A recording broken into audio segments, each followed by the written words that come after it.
जय श्री कृष्णा, जय श्री राधे। अर्चना के कृष्ण गुणगान चैनल पर आपका स्वागत है।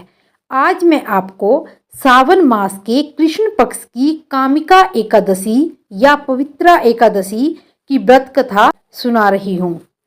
श्रावण माह के कृष्ण पक्ष में आने वाली कामिका एकादशी व्रत रविवार 24 जुलाई को है। पद्म पुराण के अनुसार एकादशी तिथि परम पुण्यमयी विष्णु स्वरूपा है। यह सब उपद्रवों को शांत करने वाली है। एकादशी तिथि को श्री हरि के निमित्त उपवास करके जो भक्त द्वादशी को सूर्य उदय होने पर श्रद्धा पूर्वक लक्ष्मी सहित भगवान विष्णु की पूजा करते हैं, वे सब बंधनों से मुक्त होकर परम पद को प्राप्त होते हैं। इस एकादशी का बहुत महत्व है। यह एकादशी भगवान विष्णु को अति प्रिय है।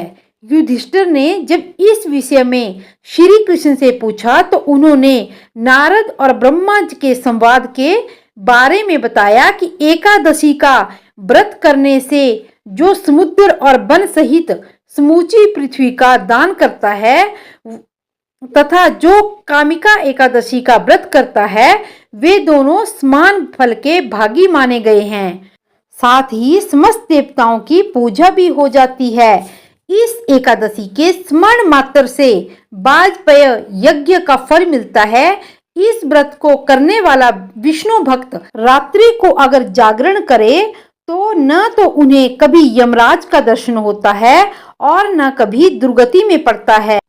अब मैं आपको इसकी व्रत कथा सुनाती हूँ। धर्मराज युधिष्ठिर ने कहा कि हे माधव, आषाढ़ शुक्ला देवशयनी एकादशी और चतुर्मास व्रत महात्म्य मैंने सुना और अब मुझे कृपया करके श्रावण मास के कृष्ण पक्ष की एकादशी के बारे में बतलाइए। श्री कृष्ण भगवान कहने लगे, हे युधिष्ठिर, इस एकादशी की कथा को एक समय ब्रह्मा जी ने नारद से कहा, वही मैं तुमसे कहता हूँ। नारद जी ने ब्रह्मा जी से पूछा कि हे पितामह, श्रावण मास के कृष्ण पक्ष की एकादशी का क्या नाम है, उसकी क्या विधि है और उसका क्या महात्म्य है, यह जानने के लिए मेरी बड़ी इच्छा है। कृपया कर मुझे बतलाइए। भगवान श्री कृष्ण ने कहा कि हे राजन, ब्रह्मा जी ने नारद जी को जो कुछ बतलाया वो सब मैं तुम्हें कहता हूँ।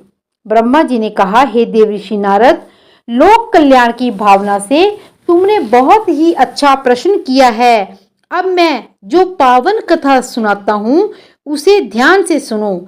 श्रावण मास के कृष्ण पक्ष की इस एकादशी का नाम कामिका और दूसरा नाम पवित्रा एकादशी है। इस एकादशी की कथा सुनने मात्र से वाजपेय यज्ञ की फल की प्राप्ति होती है। इस दिन शंख चक्र गदा पद्मधारी भगवान विष्णु का पूजन होता है। उनके श्रीधर, हरि, विष्णु, माधव, मधुसूदन आदि अनेक नाम हैं और उनकी पूजा का फल सुनो। गंगा, काशी, नैमी, शारण्य, पुष्कर और सूर्य व चंद्र ग्रहण पर कुरुक्षेत्र में स्नान करने से, समुद्र और वन सहित पृथ्वी पर दान करने से, सिंह राशि के बृहस्पति में, गोदावरी और गंडकी नदी में स्नान करने से जो फल प्राप्त नहीं होता वह भगवान विष्णु के पूजन से प्राप्त होता है। जो मनुष्य श्रावण मास में भगवान का पूजन करते हैं वे देवताओं, गंधर्वों और सूर्य आदि सभी का पूजन करते हैं। हे नारद, भीषण पापों के कीचड़ में फंसे हुए और संसार रूपी समुद्र में फंसे हुए मनुष्य के लिए कामिका एकादशी का व्रत उद्धार करने वाला है। इससे बढ़कर पाप नाशक अन्य कोई उपाय नहीं है। स्वयं भगवान ने यही कहा कि इस एकादशी के व्रत के प्रभाव से जीव बुरी योनि को प्राप्त नहीं होता। इस एकादशी को भक्ति पूर्वक भगवान को तुलसी दल अर्पण करने वाले को संसार में ऐसे रहते हैं जैसे जल में कमल। इस व्रत के प्रभाव से अंतिम समय में मनुष्य यमराज की यातना तथा नरक के दर्शन नहीं करता और सीधा स्वर्ग लोक को जाता है। विष्णु भगवान रतन, मोती, मणि तथा आभूषण आदि से उतने प्रसन्न नहीं होते जितने तुलसी दल से होते हैं। तुलसी दल अर्पण करने का फल 4 भार चांदी और स्वर्ण दान के बराबर है। ब्रह्मा जी ने कहा, भगवान की अति प्रिय तुलसी मैया को मैं सदैव नमस्कार करता हूँ।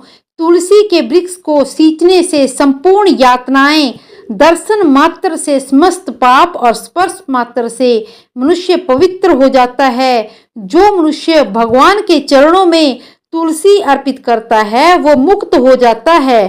कामिका एकादशी की रात्रि को दीपदान तथा जागरण के महात्म्य का वर्णन चित्रगुप्त भी नहीं कर सकते।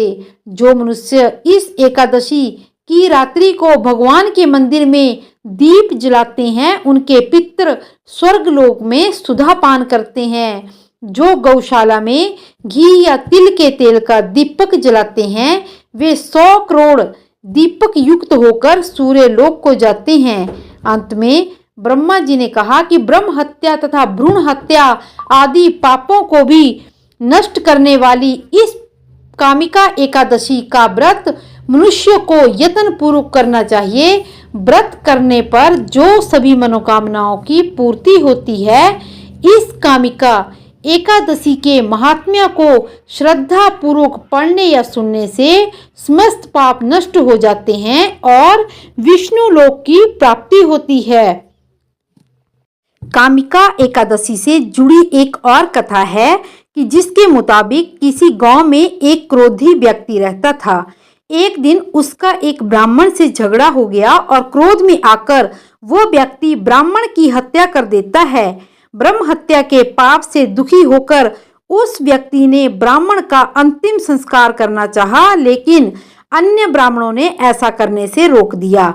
ब्रह्म हत्या का दोषी होने के कारण ब्राह्मणों ने उसके यहाँ भोजन करने से इनकार कर दिया। इससे व्यथित होकर उस व्यक्ति ने एक ऋषि से इस पाप के निवारण का उपाय जाना। तब ऋषि ने उसे कामिका एकादशी का व्रत बतलाया और कहा कि इस व्रत को करने से तुम ब्रह्म हत्या के पाप से मुक्त हो जाओगे।